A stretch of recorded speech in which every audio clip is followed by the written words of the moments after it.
여러분 어느덧 우리가 2025년이 시작해서 벌써 한 달이 훌쩍 지나가 버렸죠. 여러분 혹시 2025년에 계획했던 것들 아직도 여전히 그 계획대로 잘 진행되고 있으십니까? 우리가 흔히 새해가 되면은 우리가 많은 것들을 우리가 계획을 하죠. 그 중에 대부분 많은 사람들이 목표로 하는 것이 있다면 바로 뭐냐? 다이어트. 다이어트입니다. 혹시 다이어트 계획하신 분들 계신가요? 저도 계획은 하고는 있는데 아직 이 많은 사람들이 이 다이어트를 하기 위해서 노력을 많이 합니다. 때로는 운동기구도 많이 구입을 하고요. 아니면은 때로는 다이어트 약도 먹기도 하고, 때로는 군살을 제거하는 이 크림도 막 바르면서 그렇게 열심히 다이어트를 하기는 합니다. 이 용기 있게 구입한 이런 여러 가지 다이어트 운동기구라든지 제품들을 나중에 보면은 혹은 이 운동기구가 러닝머신이라든지 자전거 이런 것들이 나중에는 어떻게 해요? 수건거리로 이렇게 전략하거나 이렇게 되지 않습니까? 저도 작년에 해보겠노라 열심히 하면서 흔히 우리 말하는 이 철봉이라는 운동기구를 샀는데, 지금은 이사 오면서 이렇게 포장해놨는데 아직 포장 그대로 이렇게 한쪽에 세워져 있습니다. 문제는 뭐냐? 바로 이 시작과 끝맺음이 다른 것이 문제가 있다는 것이죠. 운동 또는 어떤 경주를 하다 보면 지치면 그만해도 좋은 것이 있습니다. 그런데 인생을 살면서 우리가 반드시 해야만 하는 경주가 있다는 것이죠. 그것이 뭐냐? 바로 믿음의 경주라는 것입니다. 이 그리스도인의 신앙의 경주는 이 가벼운 조깅이 아니라 녹초가 되도록 힘들고 때로는 고통이 따르는 그런 삶이라는 것이죠. 끝까지 인내하면서 강하려면 정말로 많은 훈련이 필요하다는 것입니다. 사랑하는 성도 여러분, 어떤 사람들은 초반에 강하고 어떤 사람은 후반에 강하며 처음부터 이 마지막까지 강한 사람들이 있습니다. 그런데 그런 사람들은 잘 보지는 못하죠. 이 신앙생활 하면서 여러분들이 달릴 때에 이 옆길에 늘어져서 이 피곤에 지쳐 있는 사람들을 보셨을 것입니다. 그들도 한때는 이 불같은 뜨거움을 가지고 열심히 달렸던 그런 사람들이었습니다. 일정한 페이스를 유지하면서 달릴 때도 있었지만 곧 피곤이 찾아오죠. 내가 이렇게 왜 달리고 있는지 하는 그런 의구심도 들면서 이 달리는 페이스가 떨어진, 혹은 다른 사람들이 정말 열심히 달리는 것을 보면서 그 기세가 꺾일 때도 있습니다.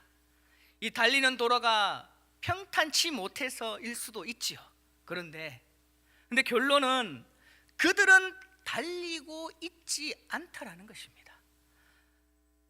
성도라는 그런 명목은 내가 가지고 있고, 이 교회에 다니기는 하는데, 그리고 헌금함에 지폐 몇 장 넣기는 하는데, 그리고 한 자리 차지하고 내가 앉아서 예배에 참여는 하지만 마음은 이 신앙의 경주에서 이미 멀어졌고, 그리고는 구경꾼으로 전락하고 말았으며 신앙에서 은퇴하고 이렇게 살아가고 있다라는 것이죠.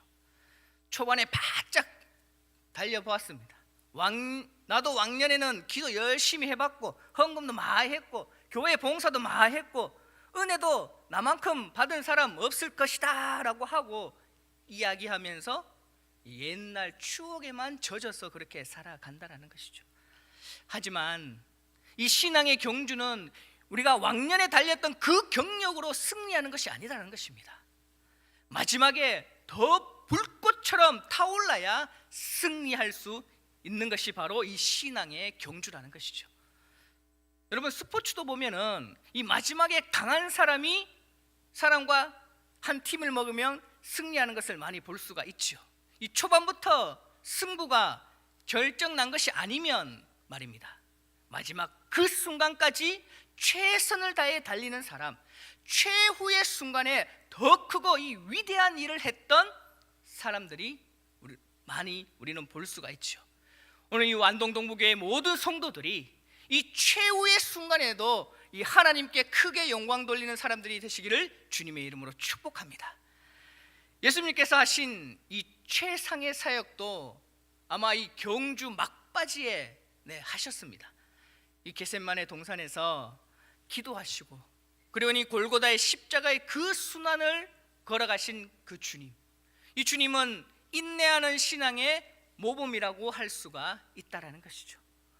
여러분, 유명한 우리 목사님 중에 존 파이퍼 목사님이 계십니다. 그분이 쓴 책, 이 인내라는 책에 인내를 위한 기도라는 기도 문구가 있습니다. 제가 한번 읽어드리겠습니다. 오 주님, 나를 붙드소서. 내 안에서 용솟음치는 배반을 매 순간 물리쳐 주시고 이 속 좁은 자의 의구심을 씻어 주소서. 나를 파괴하려는 그 유혹에서 건져 주시고 이 치명적인 덫을 피하게 하소서. 내 앞에 놓인 이 악마의 기만을 들춰내시고 온갖 거만한 외침을 잠잠케 하소서. 그리고 나를 빚으소서.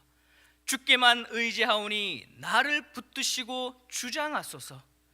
주께서 무슨 일을 행하시든지 주님을 향한 신뢰를 잃지 말게 하시고 예수께서 오사 부르실 때까지 주님만을 두려워하는 자가 되게 하소서. 여러분, 우리는 이 인내를 구하기 위한 이런 기도를 우리는 해야 할 줄 믿습니다. 주님께서 그렇게 하라고 말씀하셨기 때문이죠. 여러분, 이 기도를 드릴 때 우리는 하나님의 도움 없이는 우리 마음이 결코 이 경외함과 순종함을 유지한 채 인내할 수 없음을 우리는 인정해야 할 것입니다. 시편의 많은 부분들이 이 자신들의 약한 이 믿음과 의지를 이 하나님께 붙들어 주시기를 호소하는 대목이죠. 사도 바울도 이 데살로니가 후서 3장 5절에 이 데살로니가 교회의 성도들에게 이렇게 권면합니다. 주께서 너희 마음을 인도하여 하나님의 사랑과 그리스도의 인내로 들어가게 하시기를 원하노라. 이 인내하는 마음, 그 믿음은 우리를 지탱해주는 절대적인 요소라는 것입니다. 하나님이 우리에게 그냥 끝까지 견뎌라는 명령을 하시는 것이 아니라 하나님께서 직접 붙드시고 도우시고 허락하시는 선물임을 우리는 믿어야 할 줄 믿습니다. 이 신앙생활은 때로는 힘들고 때로는 모험적인 믿음이 필요할 때도 있습니다. 쇠파에 흔들리며 무너져 내리는 그런 믿음의 사람들을 우리가 많이 보지요. 우리는 이 모범 되시는 예수님의 그 모습을 우리는 바라보면서 이 신앙의 날을 세우는 그런 사람이 되어야 될 줄 믿습니다. 죽기까지 그 하나님의 뜻을 위해 순종했던 그 예수님을 바라보면서 오늘 보면 2절에 히브리서 기자가 기록했던 이 이름 모를 사람은 그는 그 앞에 있는 기쁨을 위하여 십자가를 참으사 부끄러움을 개의치 아니하시더니 하나님 보좌 우편에 앉으셨느니라 라고 오늘 이렇게 우리에게 증언하고 있습니다. 여기서 그는 바로 예수님을 말하죠. 예수님은 그 앞에 있는 이 기쁨을 위하여 이 십자가를 참으셨다라고 오늘 말씀하고 있습니다. 그리고 계속해서 3절에 이렇게 말씀하고 있습니다. 너희가 피곤하여 낙심하지 않기 위하여 죄인들이 이같이 자기에게 거역한 일을 참으신 일을 생각하라 라고 이렇게 우리에게 권면하고 있죠. 우리는 여기서 이 예수님에 대한 이 중요한 캐릭터는 바로 참으시는 자라는 사실을 우리가 알게 된다는 것이죠. 참으시는 자, 인내하셨던 예수님. 참으신 자라의 이 의미 속에는 참지 않으시고 터뜨리셨거나 아니면 도중에 이 포기하고 있다가 이 집으로 돌아가 버렸을 수도 있음을 알아야 합니다. 그런데 우리 예수님은 포기하지 않으셨다라는 것이죠. 죄 가운데 허덕이며 희망 없이 살아가는 사람들이 너무나 안타까우셔서 죽기까지 예수님은 참으시고 십자가의 그 온갖 아픔과 순환을 견뎌내셨다라는 것입니다. 그 주님이, 그 예수님이 우리와 저와 여러분과 함께 하신다라는 것이죠. 사랑하는 성도 여러분, 누군가의 거절당하는 그런 아픔을 여러분 가지고 있죠. 겪어보셨죠. 따돌림을 당하거나 아니면 괴롭힘을 당하는 경우도 있을 수도 있고, 예수님을 믿는 것 때문에 때로는 친인척들에게 거절당하고 이 배척당하는 그런 아픔도 있으셨을 것입니다. 예수님도 이 죄인들에게 거역을 당하셨음을 기억하시면서 믿음으로 이기시는 여러분이 되시기를 주님의 이름으로 축복합니다. 우리가 신앙생활 때문에 이 겪어야 할 이 환난이나 이 아픔들은 인내하는 신앙으로 우리는 이겨야 할 줄 믿습니다. 근데 이 성경에서 말하는 인내, 이 인내는 성도가 끝까지 참으며 인내하기 위해 대단한 노력을 기울이지만, 그것은 바로 하나님이 공급해 주시는 그 능력 안에 역사한다라는 것입니다. 에베소서 6장 10절에 사도 바울이 이렇게 얘기합니다. 끝으로 너희가 주 안에서와 그 힘의 능력으로 강건하여지고 라고 이렇게 말씀하고 있습니다. 우리의 힘으로 하는 것이 아니라, 내 힘으로 하는 것이 아니라 바로 예수 그리스도의 능력으로, 그 은혜로 하는 것을 의미한다는 것이죠. 사도 바울은 복음 전파를 위해 아주 분투했습니다. 정말 열심히 싸우고 정말 열심히 노력하고 애썼지요. 하지만 그의 그 인생을 돌아보면 그는 고린도전서 15장 10절에 이렇게 고백합니다. 그러나 내가 나된 것은 하나님의 은혜로 된 것이니 내게 주신 그의 은혜가 헛되지 아니하여 내가 모든 사도들보다 더 많이 수고하였으나 내가 한 것이 아니요 오직 나와 함께 하신 하나님의 은혜로다. 아멘이십니까? 그가 정말 애를 썼지만, 정말 목숨을 걸고 노력했지만, 그의 수고 여부가 성공의 결정적인 요인이 아니라 바로 뭐라고요? 오직 하나님의 은혜에 달렸다라고 이렇게 위대한 고백을 하고 있다는 것이죠. 여러분이 홀로 싸우는 것이 아님을 믿으시면서 주님을 의지하시고 성령님의 그 도우심으로 인내하고 승리하는 복된 여러분이 되시기를 주님의 이름으로 축복합니다. 마태복음 4장에 보면은 예수님께서 사탄에게 시험을 받는 장면이 나오죠. 사람들이 한순간의 이 유혹이나 이 한 시간의 이 유혹을 견뎌내는 것은 어찌 보면 쉬울 수도 있습니다. 하지만 이 수많은 사람들이 한순간에 이 유혹을 이기지 못하고 넘어지는 경우도 많이 있지요. 비록 이 성령에 이끌려 광야로 나왔지만 이 40일간 계속되는 이 사탄의 집요한 그 방해와 유혹은 참 예수님을 힘들게 했을 것입니다. 하나님을 사랑하고 하나님과 더 친밀한 교제를 나누고 하나님께 자신의 그 모든 것을 집중시킬 작정으로 이 광야 이 40일 금식 기도를 하시는 그 예수님께 사탄은 찾아와서 옷처럼 찰싹 달라붙어 떠들어치지를 않습니다. 발걸음을 옮길 때마다, 물을 마시거나 호흡을 가다듬을 때마다 너는 과연 하나님의 아들이가? 아들이라면 이런 십자가의 길을 걸으라고 하시는가? 하나님은 아버지 맞으신데 그러면 나는 주원 아들인가? 라고 하는 그런 이 의문을 사탄이 계속해서 심어주고 있죠. 하나님은 사랑이라고 말하는데 사랑이신 하나님이 독생자인 너를 이렇게 이 천한 곳에 보내서 살게 해? 그만 포기하고 올라가.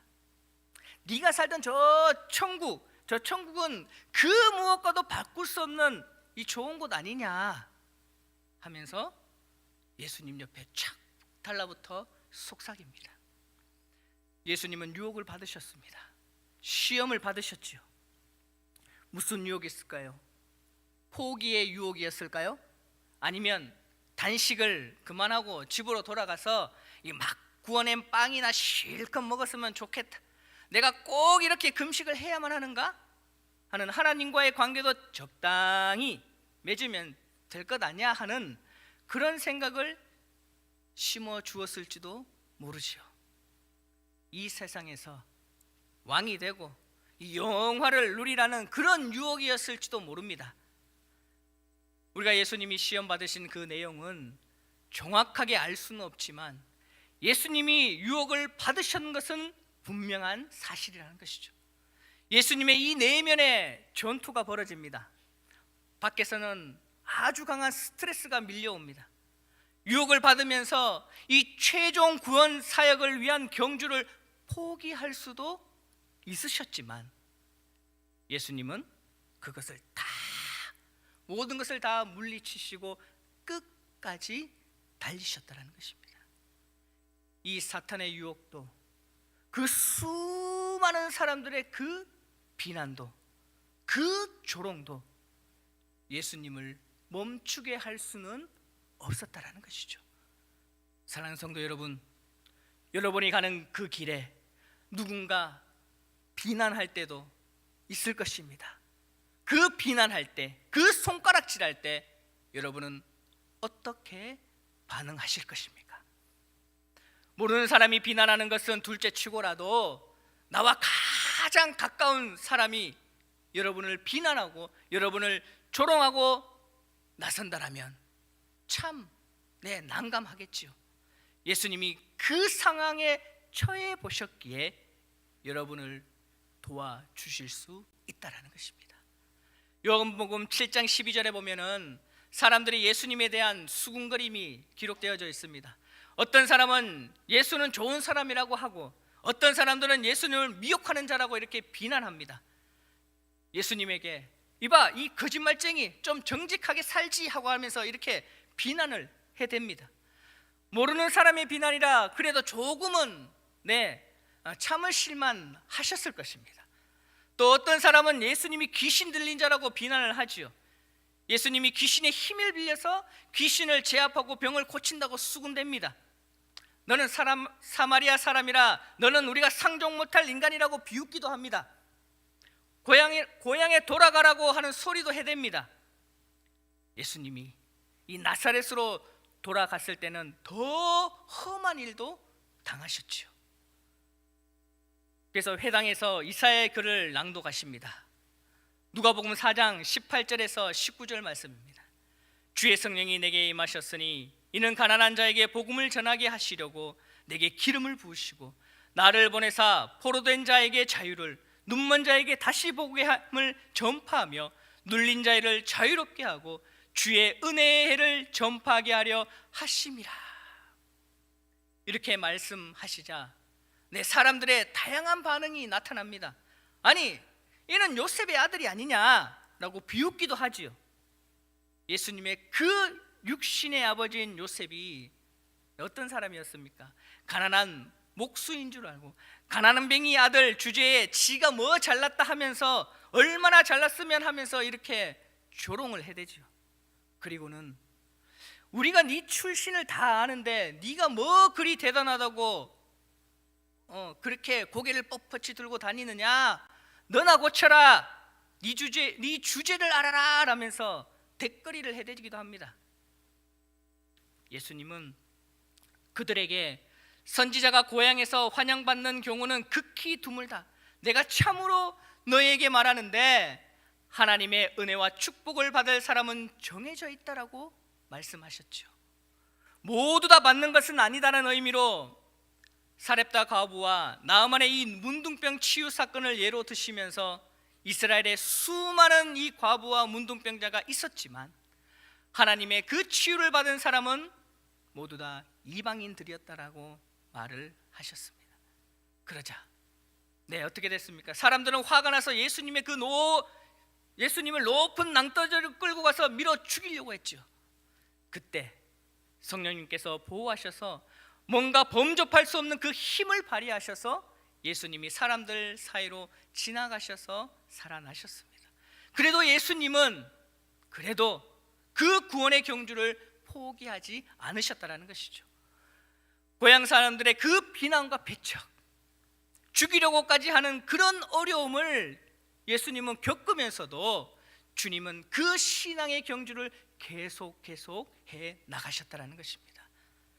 예수님이 가난한 자, 세리, 창녀, 이 부정한 자들과 함께 어울러 다니며 두목 행세를 한다는 사람들의 그 수군거림에 가족들도 가세하여 예수님을 미쳤다라고 판단했던 것으로 아마도 보입니다. 후일에 예수님의 제자로 우뚝 서서 초대교회의 기둥으로 활약했던 이 야고보나 유다도 역시 마리아와 함께 예수님을 미쳤다고 판단하고 찾아왔을 때 주님은 누가 우리의 모친이고 형제이더냐, 아버지의 뜻대로 행하는 너희가 아니냐 하고 이 씁쓸한 마음을 표현하기도 하셨지요. 가장 가까운 사람들로부터 오는 그 비난과 그 조롱 속에서도 주님은 이 신앙의 경주를 포기하시지 않으셨다라는 것입니다. 시험이나 이 비난, 그런 부끄러움, 이 조롱도 이 하나님을 향한 예수님 마음을 꺾지 못했다라는 것이죠. 예수님은 사람들에게 이 부끄러움을 당할 만한 그런 일을 하지 않으셨습니다. 하지만 여러분, 저와 여러분은 어떻습니까? 우리에게는 부끄러운 일들이 참 많이 있죠. 남들이 알지 못할 뿐입니다. 내만 압니다. 우리를 대신해서 예수님이 그 십자가 위에서 알몸으로 부끄러움을 당하셨다는 것이죠. 하나님이 예수님을 죄의 대속물로 삼으셨고 예수님이 그 거룩한 뜻에 순종을 하셨기 때문이라는 것입니다. 가족들 앞에서, 어머니와 사랑하는 사람들, 예수님을 믿고 따르는 여인들, 제자들 앞에서 우리 예수님은 발가벗은 몸이 되셨다는 것입니다. 주님이 이 십자가 지고 가실 때 사람들은 다 조롱했습니다.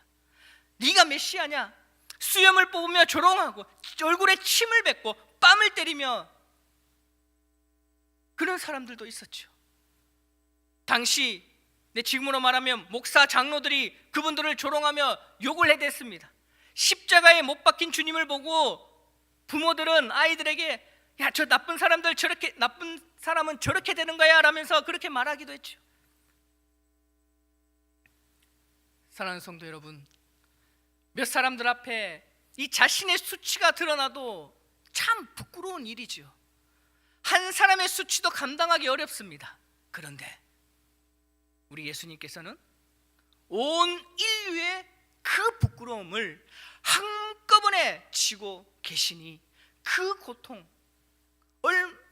여러분 상상이나 할 수 있습니까? 부끄러움의 파도가 예수님을 덮습니다. 우리는 여기서 정말 중요한 질문을 한번 던져보아야 할 것입니다. 그렇다면 예수님은 왜, 무엇 때문에 이런 부끄러움과 수치를 덮으셔야 했나 말입니다. 그 어떤 힘이 있었기에 예수님은 온 세계의 그 부끄러움을 견딜 수 있었는가? 여기에 여러분 스스로 답을 찾아보시길 바랍니다. 여러분, 시험을 받고 비난을 받기도 하고 부끄러움을 당하기도 합니다.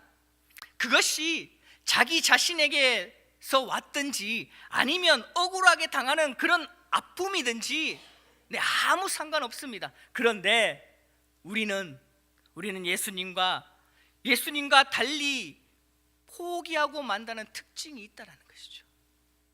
조금만 누가 우리의 심기를 불편하게 하면 푹 떱니다. 자기가 받은 것보다 더 많이 포부가 되지요. 그리고는 포기하고 주저앉고 휙 돌아서고 말입니다. 왜 우리는 예수님처럼 되지 않을까요? 왜 우리는 예수님처럼 되지 않을까요? 어떻게 하면 예수님처럼 이 신앙의 경주를 우리가 계속해서 해 나갈 수 있을까요? 우리의 영적인 목표, 우리의 이 초점이 바로 예수님이 보신 그곳에 맞춰져야 할 것입니다. 오늘 본문 2절에 보면 예수님이 바라보고 계신 것이 분명하게 기록되어져 있습니다. 그는 그 앞에 있는 기쁨을 위하여 십자가를 참으사라고 이렇게 말씀하고 있습니다.